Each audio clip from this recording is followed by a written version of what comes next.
enfermés dans des chambres comme des animaux, privés d'eau ou de nourriture pour survivre. I was asking for water and nobody was listening to me.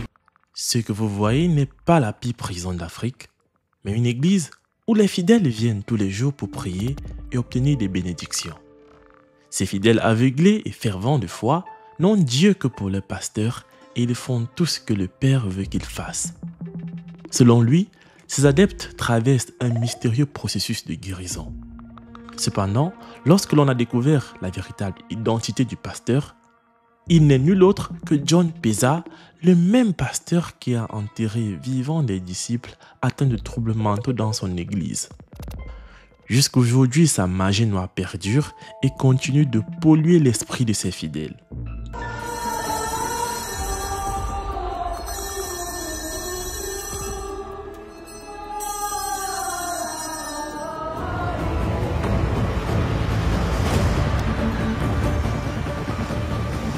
Je me suis donc infiltré à l'aide d'une caméra cachée pour documenter tout ce qu'il se passait à l'intérieur de ce prétendu lieu de culte. Il arrive. J'ai rencontré le fondateur en personne et à la fin de cette vidéo, je vous dévoilerai les sombres secrets qui se cachent derrière cette église. Beaucoup disent que ce sont des rumeurs. Mais aujourd'hui, je vais découvrir la vérité. Je ne pouvais pas rester les bras croisés et laisser les gens souffrir ainsi.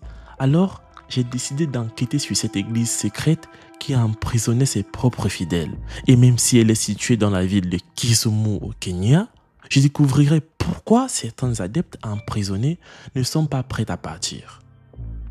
Comment John Pesa est-il devenu si puissant? Est-ce qu'on aura affaire à un autre massacre de Shakuhala où le pasteur Paul Mackenzie a convaincu plus de 150 partisans de mourir de faim?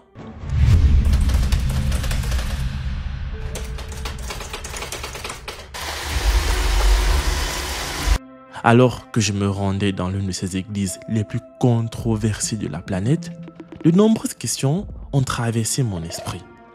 Par exemple, pourquoi quelqu'un voudrait-il tuer d'autres personnes au nom de Dieu?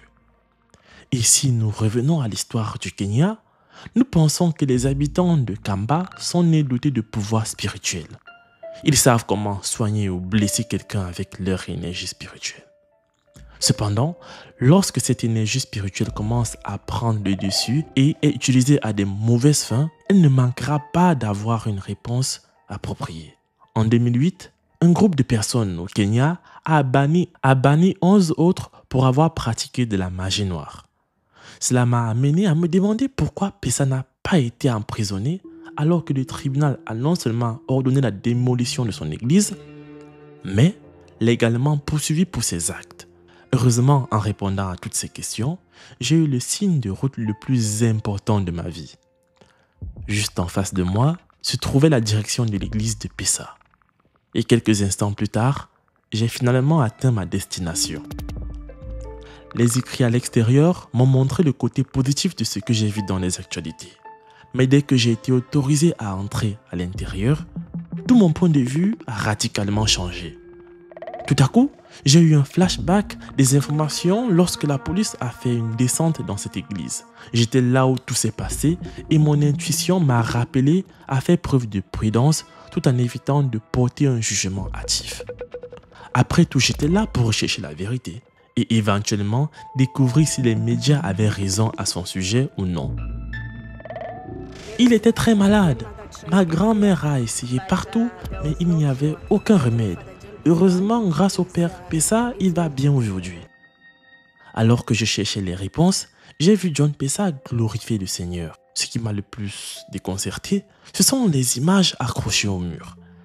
Qu'il s'agisse du président du Kenya ou du chef militaire, Pesa a fièrement affiché son pouvoir, essayant de prouver comment il a rencontré tous les présidents depuis l'indépendance et à quel point il est célèbre. J'ai finalement rencontré le Saint-Esprit de la ville. C'était John Pesa en personne.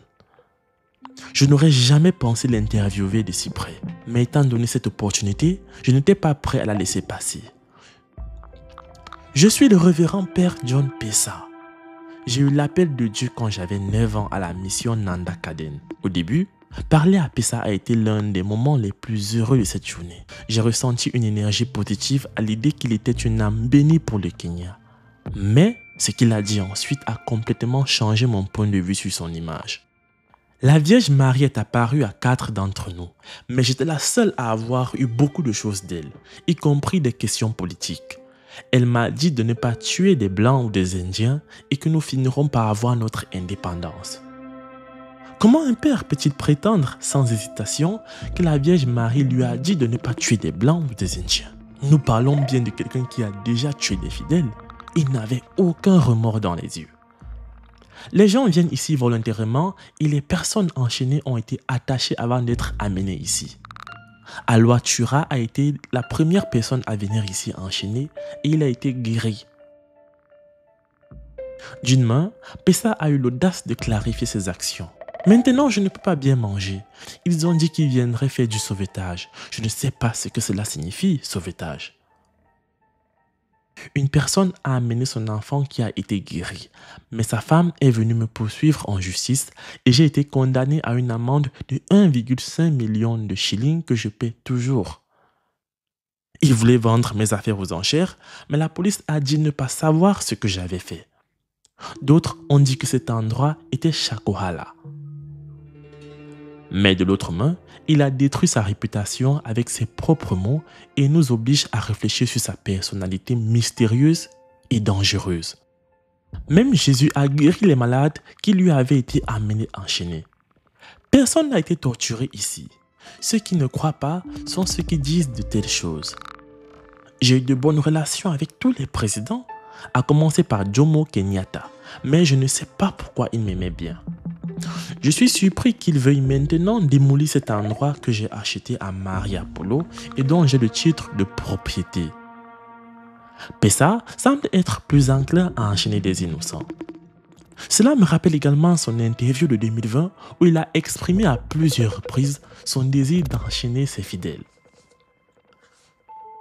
J'ai le pouvoir de purifier spirituellement les personnes atteintes de maladies mentales et les nécessiteux.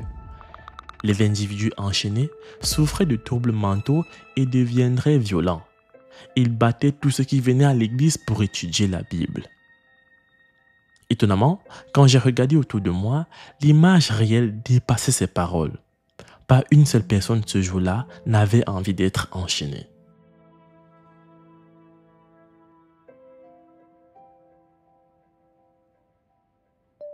Alors que Pessa est entré dans l'église, ses disciples étaient pleins d'énergie. De l'entrée à l'autel de l'église, le niveau d'énergie était différent.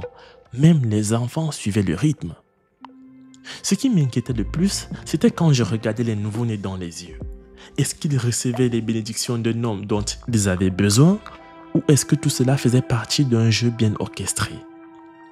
Après avoir passé la journée à l'église, j'étais prêt à rentrer chez moi. Et cette fois, toutes mes questions étaient claires. J'ai réalisé certaines choses dont je me souviendrai toujours. Ne vous fiez jamais aux mots qui sortent de la bouche d'un homme et ne doutez jamais de ce que vos yeux peuvent voir. Bien que la PEA ait rejeté le procès de Pessa pour avoir maintenu 23 personnes dans de mauvaises conditions, ce que la police a découvert grâce à cette accusation ne peut jamais être ignoré. Un cimetière des fidèles découvert dans cette église. Étonnamment, bien que les autres adeptes aient tout vu de leurs propres yeux, certains de ses partisans ne sont toujours pas prêts à abandonner sa vision féline. J'étais muet, ils m'ont gardé ici, mon père m'a caché et maintenant je peux parler. J'entends des gens demander ce que mon père a fait. Je ne comprends pas de quoi les gens se plaignent. Les gens viennent ici de leur propre chef. Le père ne sort pas pour amener quelqu'un se faire soigner ici. Et ce n'est pas le père qui met les gens en colère. En ce qui concerne l'accusation de détention forcée de 5 hommes, 3 juges ont décidé que je devais être autorisé à poursuivre mon ministère. Mais alors que j'étais sur le point d'être arrêté, 3 femmes ont été amenées pour me séduire. L'une d'elles m'a suivi dans le couloir. Elle a demandé à être mon amant et m'a embrassé sur la joue. Ils sont venus m'accuser de choses que je ne fais pas et que je n'ai jamais eu envie de faire.